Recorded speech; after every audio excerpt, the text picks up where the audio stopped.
I was pleasantly surprised when Vani called me about 2 months back and said that please come and speak here. We're trying to get Ravi Shankar Prasad, the IT minister, to come and speak, but you be if he's not able to make it, you please be a substitute speaker. So since Ratan Tata has not made it, I'm like a substitute speaker for today. But in many ways, I'm like Einstein's driver. Einstein had just won the Nobel Prize and he was going from place to place giving speeches. He'd given over almost 300 speeches. And then he was invited by the University of Columbia to speak, and nobody had seen him in America. So his driver used to accompany him everywhere. And his driver said, Mr. Einstein, I've heard you 300 times. I can give a better speech than what you can ever give. And so they went to Columbia, and Einstein took his challenge, and his driver went and gave a brilliant lecture. It was a fabulous lecture, flawless, brilliant. But then the dean after that said that, ladies and gentlemen, now we'll have a question-answer session. And he picked on the brightest student there to ask him a really tough, very complex, very difficult question. This driver said, young man, your question is so simple, so easy, that even my driver sitting in the audience can reply. So Einstein got up and replied, so I'll speak, but if you have any questions, you can please turn to Mr. Ravi Shankar Prasad and ask him all the questions.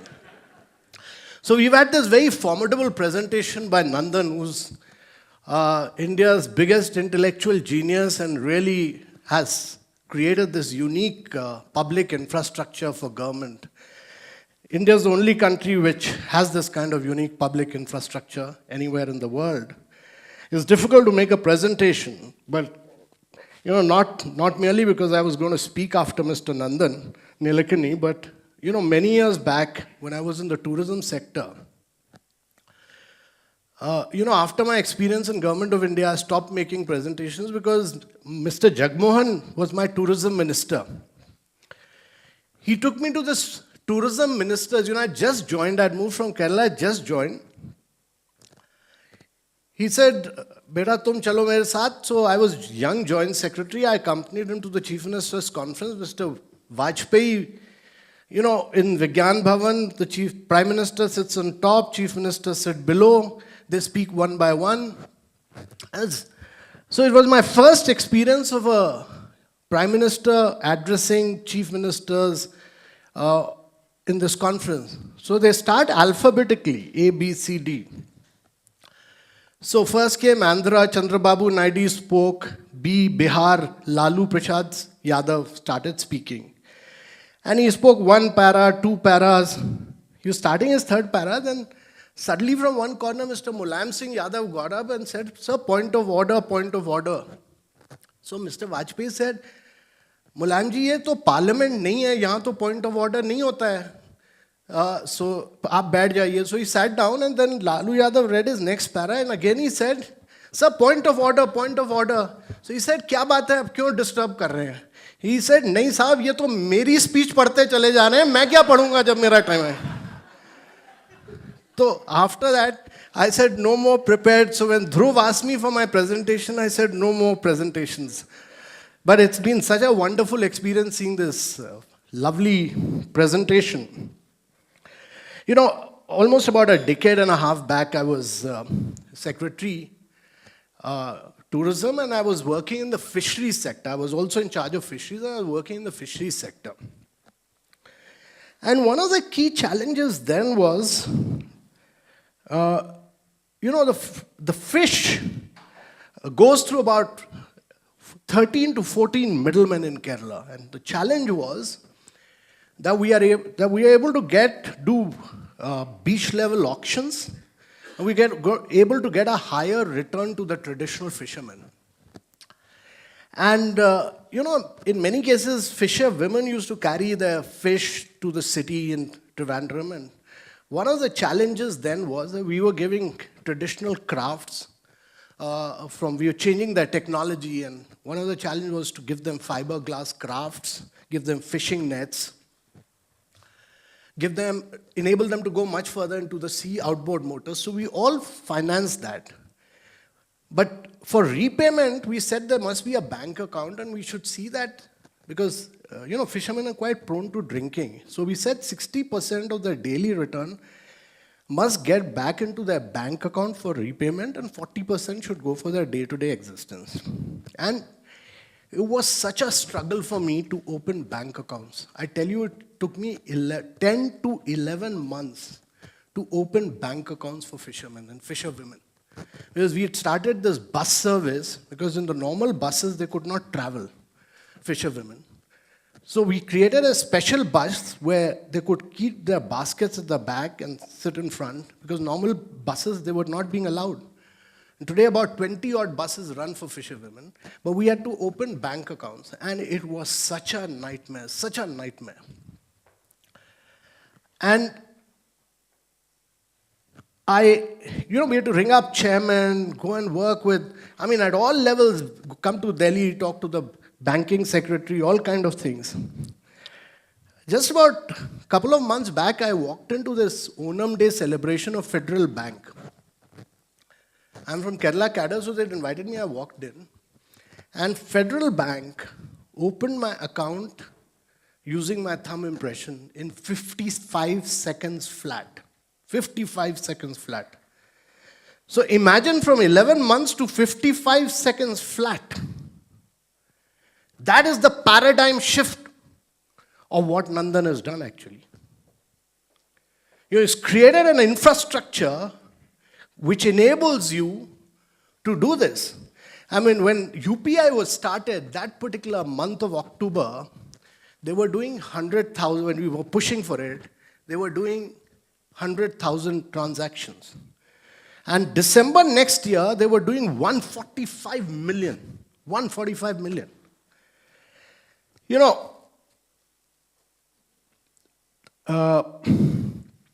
Actually, I just did my first WhatsApp transaction for payment 2 days back. And it is such a seamless transaction because, not merely because of the UDI, but because we've created the unified payment interface at the back is so smooth.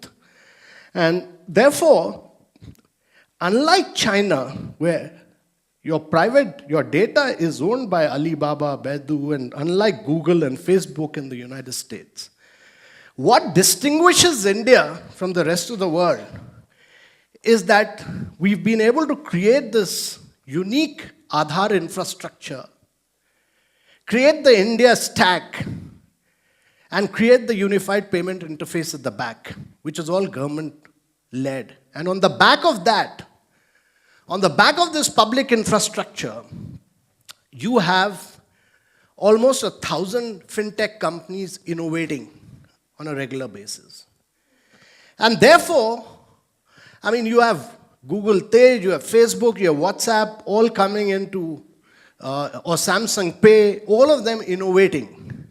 So as to enable, Google Tej is an innovation for the Indian market. WhatsApp has innovated for the Indian market, its payment mechanism, which will now take it to the rest of the world. So, because of this backend which has been created, and it's a phenomenal backend which has been created, that you are able to do all these innovations in India, which will enable these innovations to be carried for the rest of the world. And that, to my mind, is the real challenge, that when you go to Silicon Valley, you realize you have all the greatest innovators of the world. You have all these great companies. You have someone doing driverless cars. You have someone trying to put spaceship Falcon, Elon Musk trying to do this, Google trying to do driverless cars. But these are not the challenges which are important for humanity. The challenge is, how do we provide water which is fluoride and arsenic free? The challenge is, how do we provide seed and fertilizer to our farmers to be able to enable them to get enhanced productivity? All this on a real-time basis based on weather and soil conditions so that productivity goes up. Or how do we we take 4.5 years to do a flyover. How do we do it in 40 days, which is technically feasible? Or how do we make India blackout free? Or how do we leapfrog in a manner that 11 of the most polluting cities out of the 20 in the world, which are in India, can be cleaned up? I mean, these are the challenges. And while Silicon Valley has the greatest number of innovators, it has the least number of problems. There are no problems there. I mean, they're working without any problems. They keep innovating without any challenges. Whereas in India, you have all the challenges of the world. And therefore, you need all the innovations of the world in India. And if Indians and Indian startups can find solutions for the problems of India, which is water, which is cleaning up your cities, converting sewage into energy, doing many of these social innovations, you are actually not finding solution for the 1 billion people of India, but you will be finding solution for the 7 billion people of the world. And that, to my mind, is really the key challenge for India. And I think, to my mind, it's very important that we do it to size and scale, and we do disruption of a kind which the world has never seen before. And it's possible to do this because, one, India has demographics. 72% of our population is below the age of 32. Secondly, I think this government is quite determined to make India easy and simple. Over the years, we've made India very complex. We've made India very difficult. We've made India very complicated to do business in. But this government has scrapped 1,200 laws. It has, you can register a company in one day. It is pushed for Aadhaar, which was actually Nandan had created in the previous government, but it's belief of the Prime Minister that this is the way India must go, so he's driven it on the front foot. He believes in the startup movement. He believes in several of these things. So today, we've created the bankruptcy code. You can fail and exit and so on. So the will of the government to make India easy and simple, and we've jumped 42 positions in the ease of doing business, all that is there. And I think, thirdly, we are in an era, as Nandan said, we'll be throwing up so much of data. I mean, the phenomenal use of data, the mobile data consumption of India today, and largely thanks to disruption in the telecom industry, where the cost of mobile telephony has fallen so radically that India is consuming more mobile data than China and United States put together. It's unbelievable, but India's mobile data consumption, according to TRAI's latest statistics, is more than what China and America does together. And therefore, you're going to have so much of data and data analytics and artificial intelligence and deep learning. All this will enable you to analyze and find solutions to your problem in a much quicker, much faster manner. And therefore, this is a unique opportunity. This is a unique opportunity for India. And this is a unique opportunity to disrupt.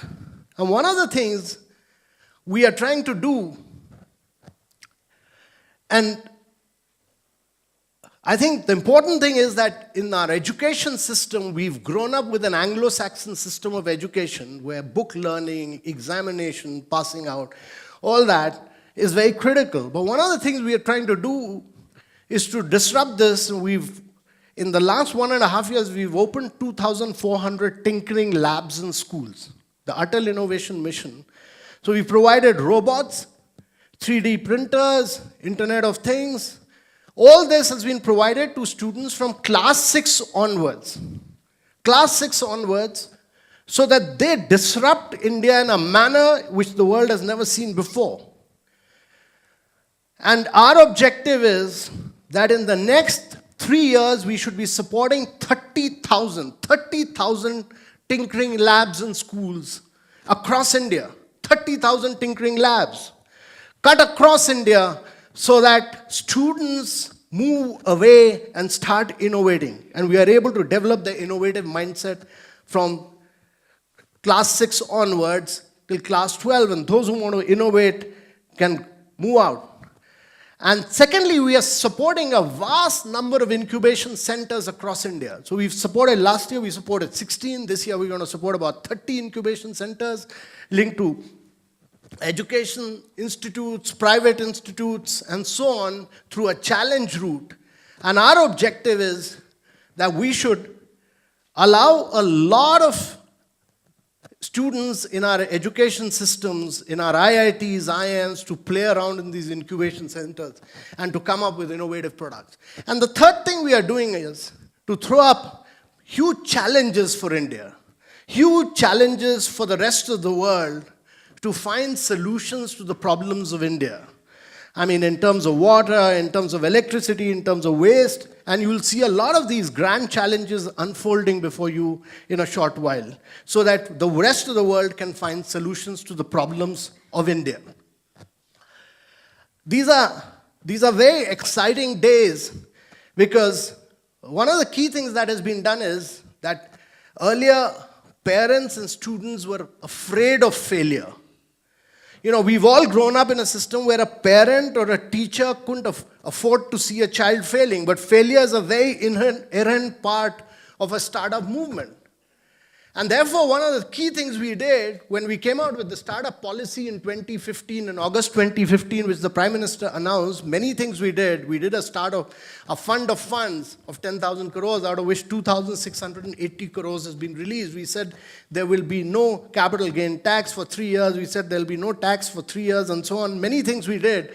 But one of the things we said was that there will be a fund of funds. We said there will be a bankruptcy law, and so that there'll be a very quick and fast exit for young startups. And I think one of the things about startup movement is that you should not be afraid to exit. Failure is a very inherent part, and Indians must start respecting that failure. There's nobody in the world who has not failed.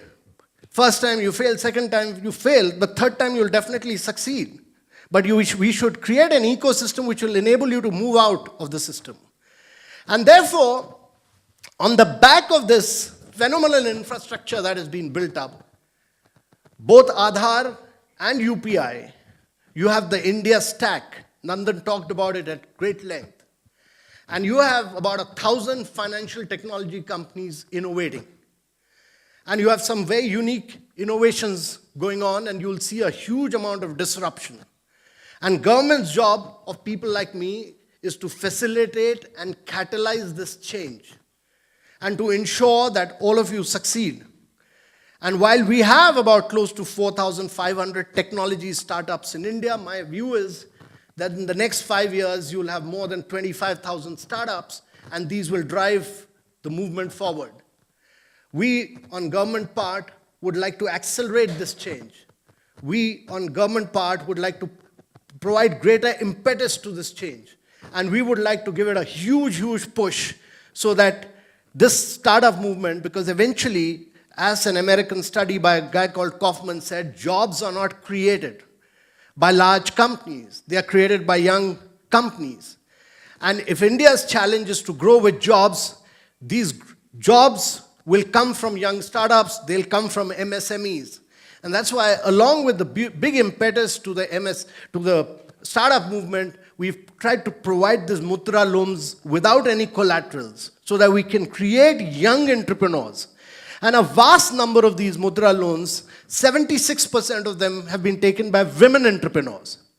And it's important to understand that in India, it's very difficult to grow at 9 to 10% per annum. We are growing at about 7% plus, but the challenge is to grow at even higher rates of 9 to 10% over a 3-decade period. Year after year, for 3 decades or more. This is what was done by Japan, this was done later by Korea, this was done by China. India has done that, but done it for a short period. But if you want to grow at those rates consistently over a long period, women entrepreneurs have to play a very key role. In India, women account for just 20% of our GDP. Just 20%. The challenge is to take it to close to the global average, which is about 44%. And unless and until we are able to do this, it'll be very difficult. Whatever you may try, it'll be impossible for India to raise its rate of growth. And therefore, you need to create many, many women entrepreneurs in India. Many startups have to be driven by women. And one of the delightful things about the Mudra loan has been that 76% of the loans have flowed to women entrepreneurs. And when you combine that with the self-help group movement, which has taken place, it's a very remarkable thing. I'd like to just say two things, that two areas where major disruption is required, huge disruption is required, is in the area of education. Because while India has been able to provide education to all, we've been able to provide access of education, the quality of learning has really fallen in India. 44% of the students in class 5 are not able to read class 2 English. Read or write class 2 English, and 25% of the students are not able to read or write their mother tongue. And class 5 students are not able to do, almost about 38% of the class 5 students are not able to do addition, subtraction, simple addition, subtraction in class 5.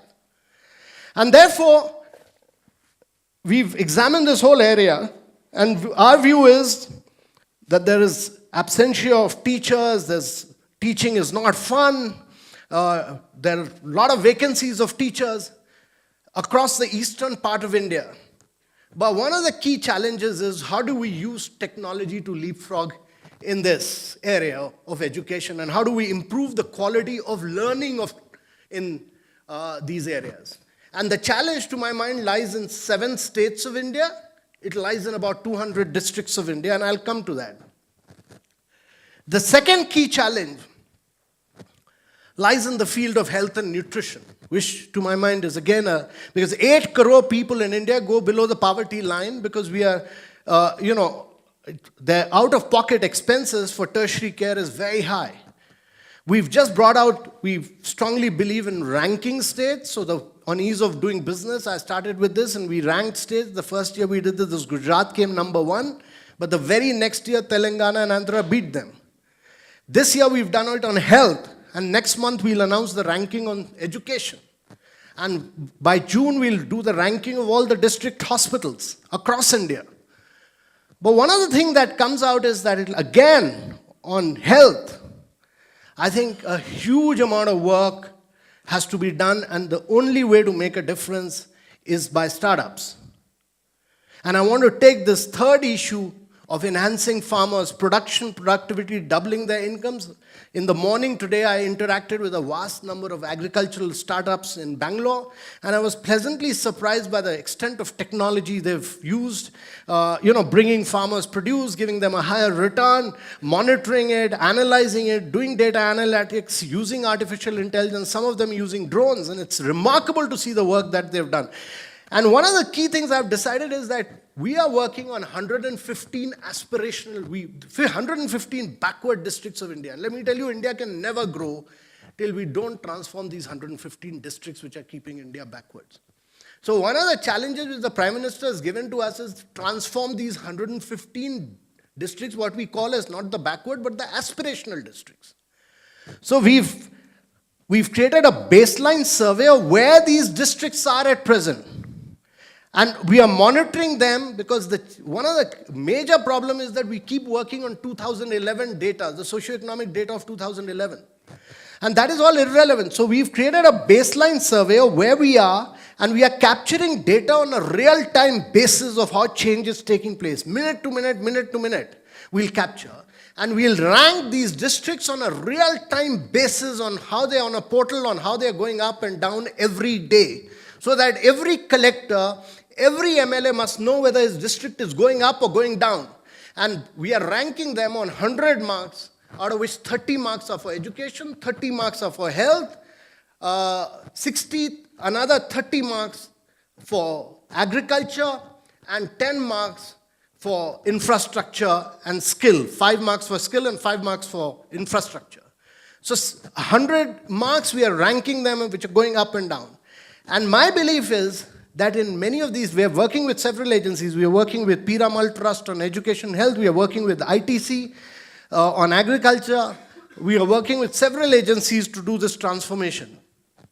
And my belief is that in several of these areas, it will not be possible to make a breakthrough till we are not able to bring the passion and energy of young startups in this whole movement, until we are not able to handhold them to bring the change in India.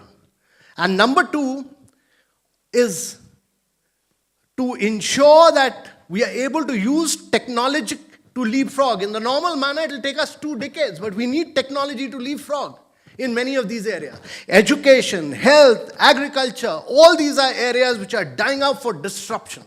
And these 115 districts really provide you the playing ground for causing that disruption. So when somebody asks me, what do you imagine for tomorrow? I envisage an India where the quality of learning is radically improved. I envisage an India where our citizens are able to get fluoride and arsenic-free water. I envisage an India where the out-of-pocket expenses of patients has been removed, and we are able to improve the primary health care at the grassroots level. And that is why this particular budget, we've laid a huge emphasis on creating 1.5 lakhs primary healthcare centers, and gone for a major tertiary assurance scheme so that everybody is taken care of as far as health is concerned. And thirdly, enhancing production and productivity in agriculture. And all this is feasible, and these are the areas where disruption is required. These are the areas where innovation is required. These are the areas where great amount of passion, energy, dynamism of all our startup movement is required. And to my mind, this is the imaginable India. Providing quality education, providing quality water, providing basic primary health care for its citizens. And unless and until we are able to do this, it's not possible for India to grow at 9 to 10% over a long period of time. And this is where we need young startups to disrupt, and on our part in government, we'll provide you all the assistance, all the support, and act as the facilitator and catalyst. Thank you very much, ladies and gentlemen.